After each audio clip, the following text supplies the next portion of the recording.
the story of Team Curse and Team Liquid within League of Legends has been very up and down.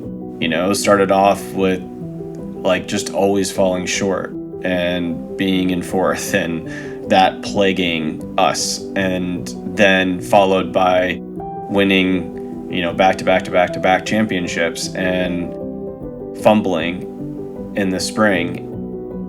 And now the narrative is, all right, can we pick ourselves up and return to being a championship team, or have we not made the right adjustments between spring and summer?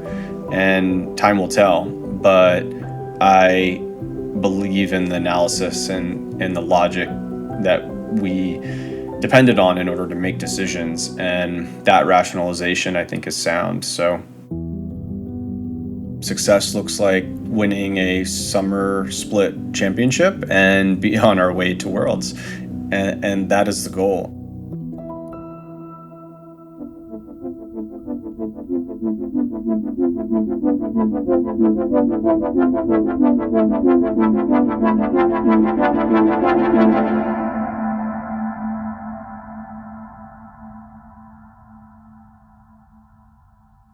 Go through mid, just run it down.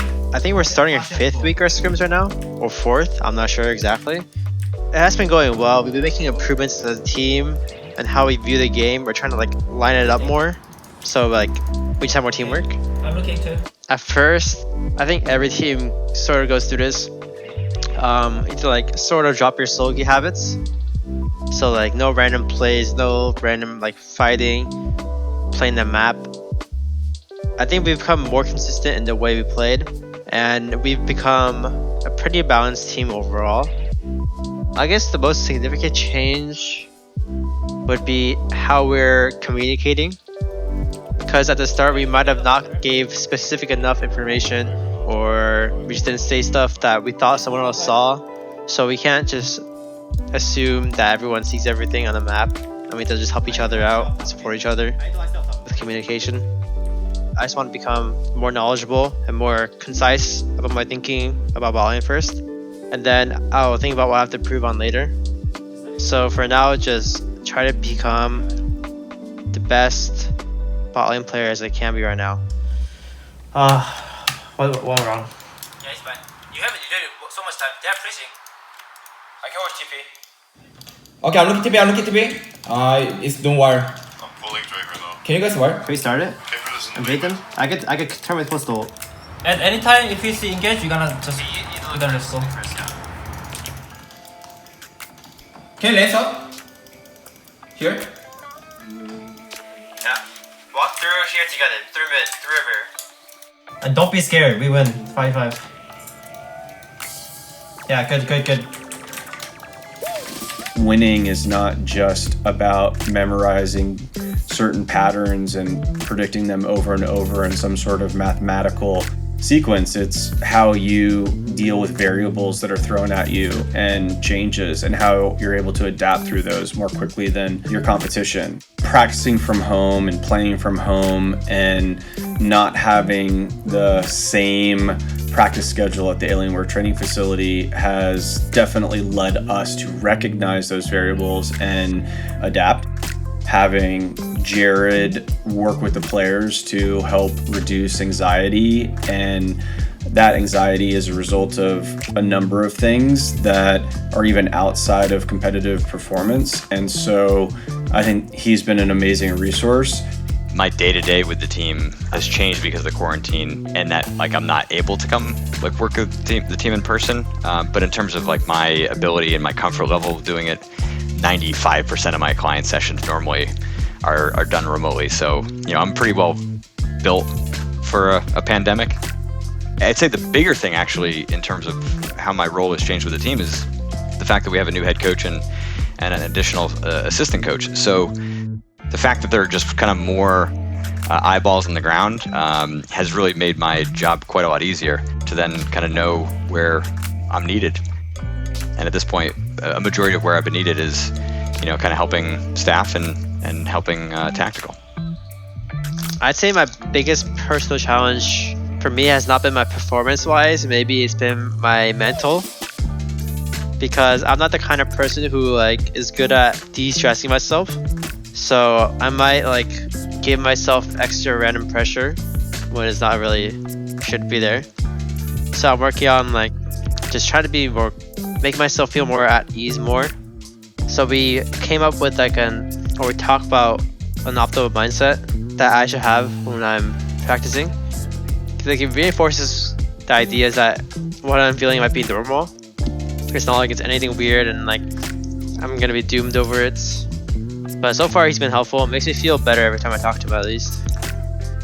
You know, to work with a guy that's, you know, that talented, that young, for me it's a lot of fun because I can kind of push him a little bit more than I sometimes can push the veterans. Rookie player coming in, you know, needs more guidance. You know, they're getting better, whether they're playing live or online, and all of a sudden, you know, they start to play against the players that they have been aspiring to be like, and, you know, there's a lot of money on the line, and, you know, their career goals are now starting to have a chance to be realized. You know, so as a player like Tactical, who dreams of being in a position like this, it's like, it's different when you're, you know, aspiring to be here than when you're actually here. Just giving you guys the information that's the stuff we're looking to do today. And also, when Jensen comes back, we wanted to talk a bit about schedule for when we move back into the Alienware training facility, because we have a few different options that we could go with, and we wanted to kind of get the players' opinion on what you guys think would be better.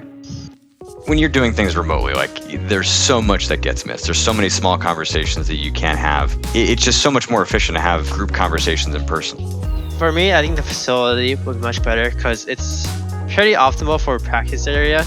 And in my head, it's like ingrained that like facility is like the place to scrim, you know?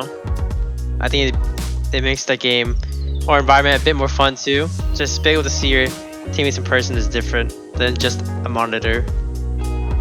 Having fun in a team is like one of the best things that can happen. It just feels much more fluent in everything that's happening, communication, gameplay. It makes me feel a bit happy. The team environment's been really good. I mean, I think you've got a bunch of veterans, you have a new player, but you know, Tactical and Core's relationship is really good, and so that kind of has made him feel a lot more comfortable. And you know, it's not like he's a complete rookie. He's been around the team for the spring too. So I actually think, you know, obviously nobody's happy about how people performed in the spring, but I also don't feel like anybody is discounting how good of a team we actually are. I do think that we are going to be a highly competitive team that can take a game off of any of the other best teams in the world. That may not be the case in the first week of Summer Split, but if we continue to develop and adapt to the meta and are able to prove ourselves and operate as a fully functioning team that's got a lot of synergy in terms of communication and gameplay, then that's it. Like, we just need to be in a really great spot, and my expectations is that we will be by the time that it matters, and that would be playoffs and our run at playoffs, and then ultimately what that looks like for qualifications to Worlds, and then working towards that, I think is probably the main goal, and the byproduct associated with that will be wins.